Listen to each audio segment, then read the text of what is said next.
હંધાય ખેડૂત મિત્રોને અમારા રામ રામ। તમને તો ખબર જ છે કે પ્રીત ગુજરાતની ધરતી ઉપર રહે છે અને ખેતરે ખેતરે ભાળે એવું કહે છે કે આજે મને શું ભળાય છે, હાલો તમને બતાવું।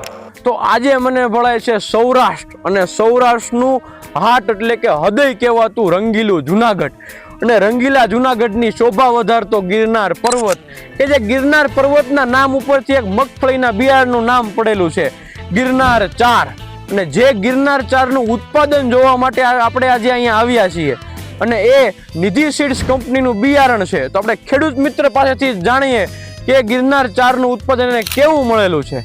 તો આ ગિરનાર 4 કે જે મગફળી છે વિજયભાઈ ડવની, નિધિ સીડ્સ કંપનીની। તો વિજયભાઈ ડવને પૂછી લઈએ કે આ મગફળીનું કામકાજ કેવું છે ભાઈ। ગિરનાર 4 વાવી હતી અને ખૂબ સારું ઉત્પાદન મળ્યું હતું, 45-46 મણ, અને રોગ કે કોઈ આવ્યું નતું, અને સારું બિયારણ। શિયાળુ સિઝનમાં નિધિના સુપર ધાણા વાવવાના।